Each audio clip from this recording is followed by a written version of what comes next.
नमस्कार दर्शकों, स्वागत है आप सभी का हमारे चैनल पर। हमारे देश में 3 नए कानून लागू हो गए हैं।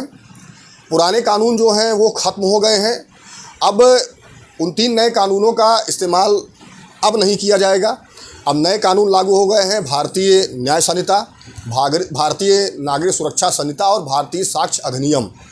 तो अब जो आपराधिक प्रणाली है, आपराधिक ट्रायल, जो क्रिमिनल ट्रायल वगैरह है, ये जो FIR वगैरह होती है, जो इन्वेस्टिगेशन होता है, ये सारी चीज़ें अब इन 3 नए कानूनों के हिसाब से होंगी। अब बात यहाँ पे ये होती है, बहुत से लोगों के मन में ये संशय होगा, जो आम जनमानस हैं उन सभी के मन में संशय होगा कि बहुत से लोग हैं जिन्होंने FIR दर्ज करवाई होगी, उनका मुकदमा ट्रायल कोर्ट में चल रहा है, या 1 जुलाई के पहले तक जितनी भी FIR हुई हैं वो कैसे उनको देखा जाएगा, वो उनका जो ट्रायल है वो कैसे चलेगा, और जो धाराएं वगैरह होंगी वो कैसे, वो किस हिसाब से FIR में लिखी जाएंगी।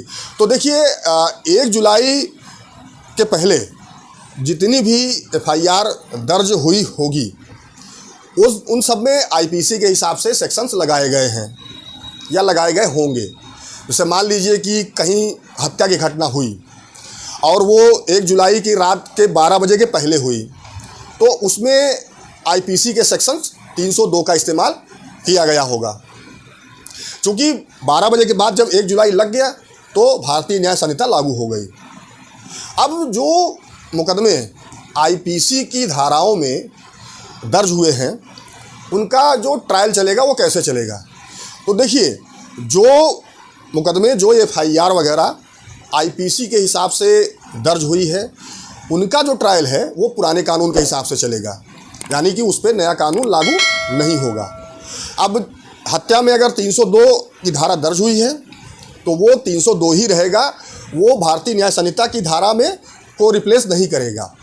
हाँ, ये ज़रूर है कि जब से कानून लागू हो गया, इन्फोर्समेंट हो गया कानून का, वहाँ से जो FIR होगी वो भारतीय न्याय संहिता के हिसाब से होगी, तो इसका जो ट्रायल चलेगा वो भारतीय न्याय संहिता में दिए गए प्रावधानों के हिसाब से चलेगा और भारतीय नागरिक सुरक्षा संहिता यानी कि जो प्रोसीजर है उसके हिसाब से चलेगा।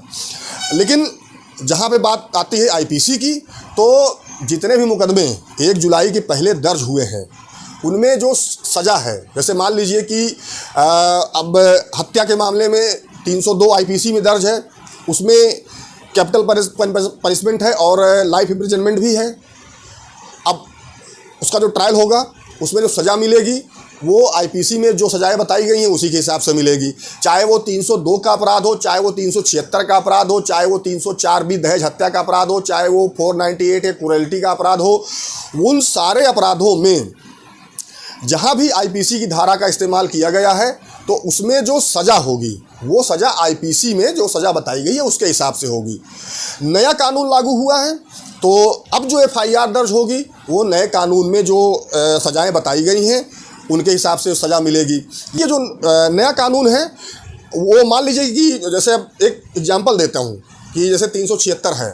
अब 376 में मान लीजिए कि जो IPC था उसमें 10 साल की सज़ा है, लेकिन भारतीय न्याय संहिता में वो बदलकर 20 साल हो गया है। तो IPC में अगर दर्ज है तो IPC में बताए गए अपराध के सज़ा के हिसाब से वो उसका ट्रायल चलेगा, उसको सज़ा मिलेगी। BNS के हिसाब से दर्ज है तो BNS में जो सज़ा बताई गई उसके हिसाब से ट्रायल चलेगा और सज़ा मिलेगी। और दर्शकों, ये जो कानून तीनों लागू हुए हैं तो बार काउंसिल ऑफ इंडिया ने काफ़ी पहले ही भारत में जितने भी विश्वविद्यालय हैं और जो लॉ कॉलेजेस वगैरह हैं उन सबको बहुत पहले ही ये गाइडलाइन जारी कर दी थी कि 1 जुलाई से जब ये नए कानून लागू हो जाएंगे तो जो नया सेशन शुरू होगा पाठ्यक्रम का, उस नए सेशन में इन तीनों नए कानूनों को पढ़ाना शुरू कर दिया जाए। तो अब जितने भी लॉ कॉलेज हैं या यूनिवर्सिटीज़ हैं उनमें ये कानून पढ़ाए जाएंगे।